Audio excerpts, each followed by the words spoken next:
Olá, seja muito bem-vindo ao Café Virtual. Você já está inscrito no nosso canal? Se ainda não estiver, se inscreva, ative as notificações e você será avisado quando novas mensagens da preciosa Palavra de Deus forem publicadas. E hoje eu gostaria de falar com vocês sobre o tema Fica Conosco, Senhor. Essa história está registrada lá em Lucas capítulo 24. Era um momento muito delicado, muito especial. Jesus Cristo tinha sido preso, crucificado, e era domingo. E naquele dia, naquele domingo, dois discípulos de Jesus, eles estavam se afastando de Jerusalém, se dirigindo para uma aldeia chamada Emaús, que ficava a cerca de 10 quilômetros de Jerusalém. E eles estavam caminhando, conversando a respeito de tudo que estava acontecendo. E Jesus, o próprio Jesus, se aproxima deles. Olha só, o próprio Jesus, o nosso Deus que se importa, que nos ama, que nos vê, ele se aproxima daqueles discípulos. Só que os olhos deles estavam como que impedidos de o reconhecer. Então, em Lucas capítulo 24, versículo 17, Jesus pergunta para eles: o que está preocupando vocês? O que vocês estão conversando, tratando à medida que vocês caminham? E eles então param entristecidos e eles dizem assim: só você que não sabe, só é o único que não sabe o que está acontecendo. E no versículo 19, e ele lhes perguntou quais ocorrências, e eles explicaram o que aconteceu a Jesus o Nazareno, que era varão profeta, poderoso em obras e palavras diante de Deus e de todo o povo. E como os principais sacerdotes e as nossas autoridades o entregaram para ser condenado à morte e o crucificaram. Ora, nós esperávamos que fosse ele quem havia de redimir a Israel, mas depois de tudo isso, é já esse o terceiro dia desde que tais coisas sucederam. Então eles contam, né, tudo que tinha acontecido, que Jesus tinha sido entregado à morte e que Jesus tinha morrido. E fazia 3 dias já que isso estava acontecendo. E como é que ele não sabia?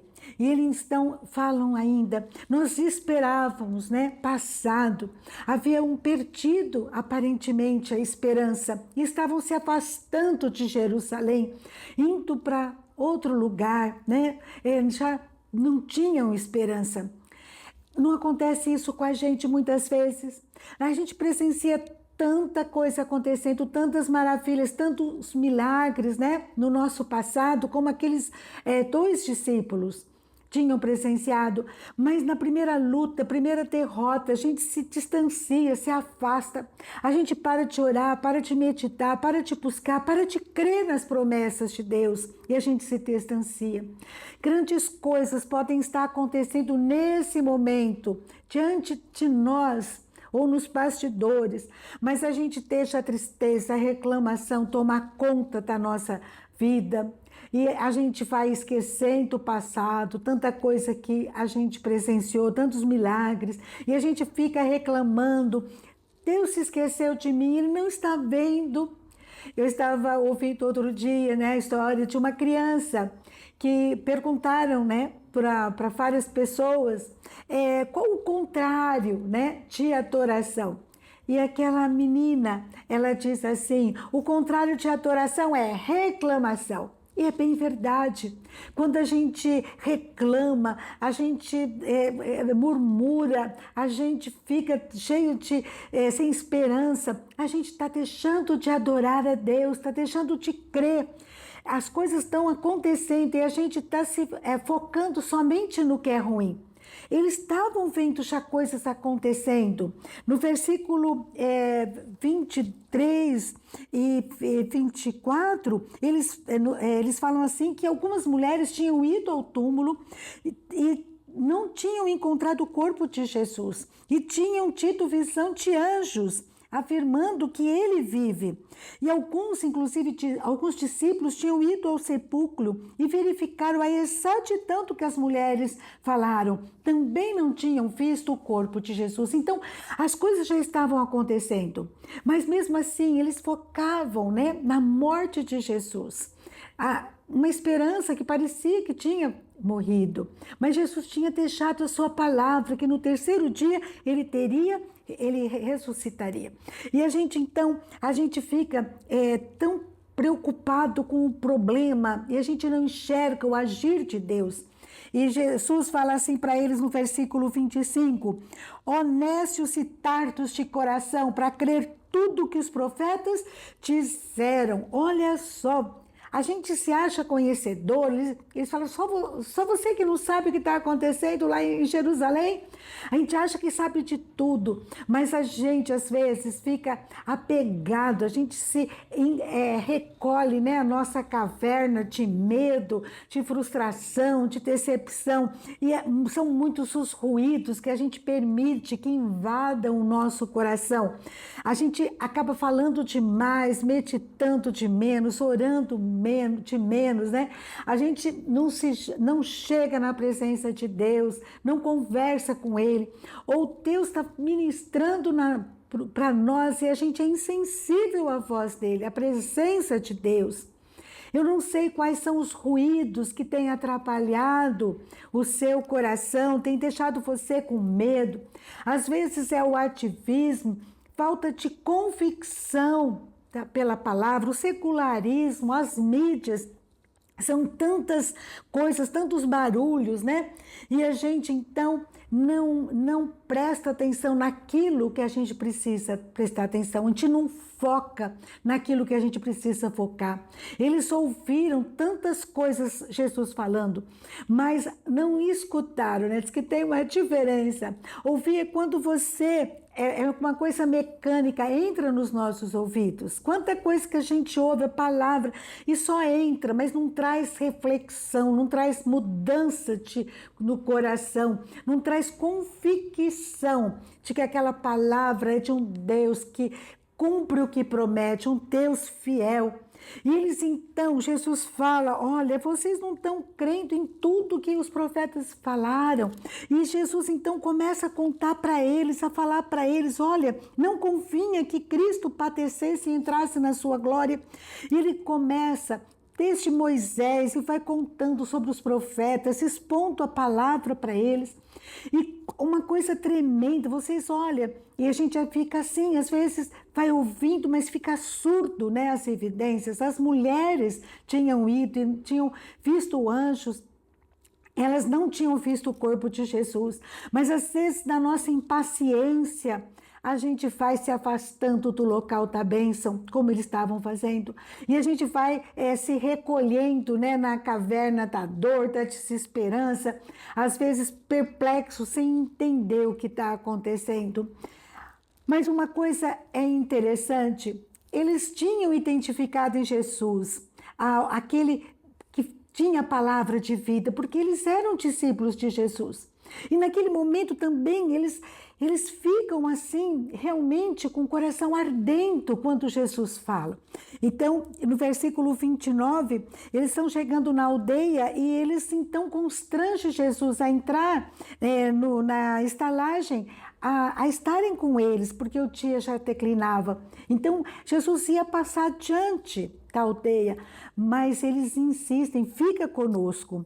E aconteceu que quando estavam à mesa, tomando ele o pão, abençoou e tendo partido lhes deu. Então se lhes abriram os olhos e o reconheceram, mas ele desapareceu da presença deles.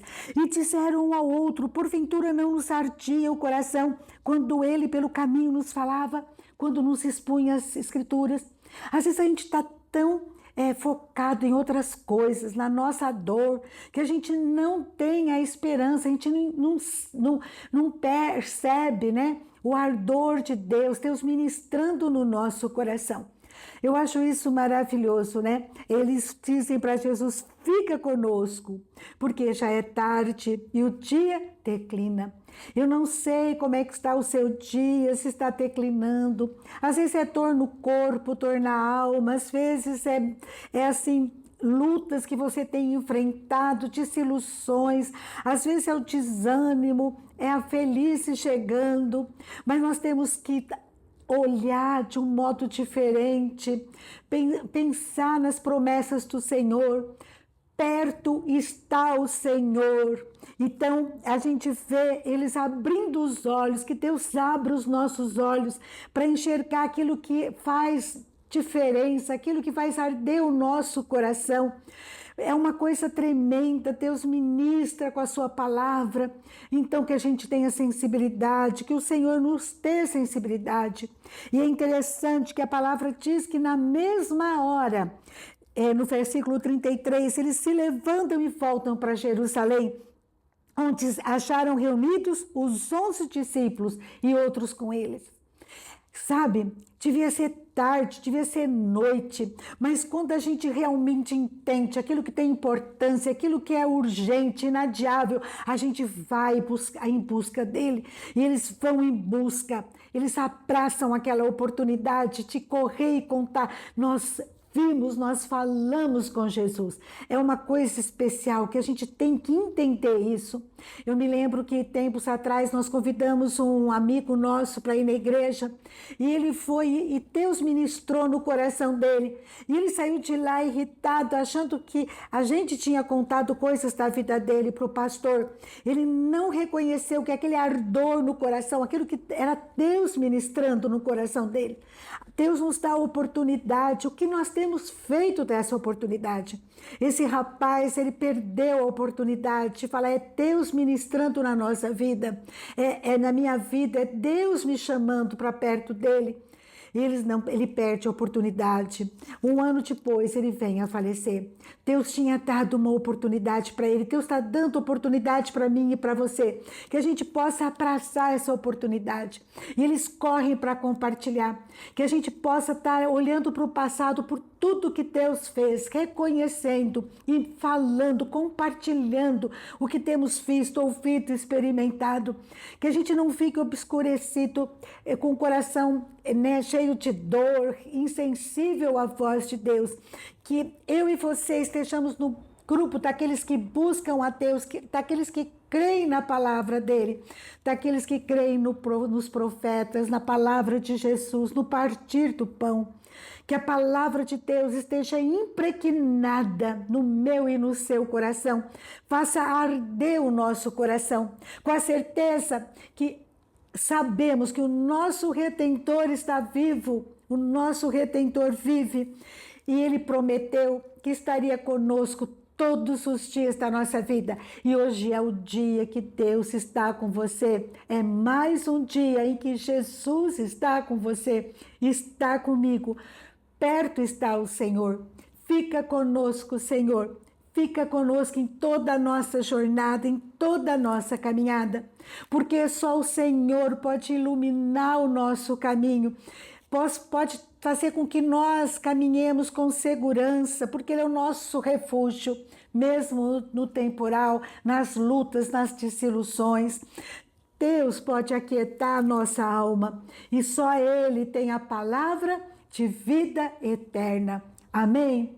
Que essa palavra faça arder o nosso coração e que nós possamos buscar ao Senhor. Senhor, eu quero te louvar, eu quero te adorar, eu quero te agradecer, porque grandes coisas o Senhor tem feito por nós e o Senhor está perto de nós. Em nome de Jesus, busque agora o Senhor e que Deus abençoe a sua vida, o seu lar, e que nós possamos caminhar na presença do Senhor, reconhecendo a sua presença e o adorando em todo o tempo.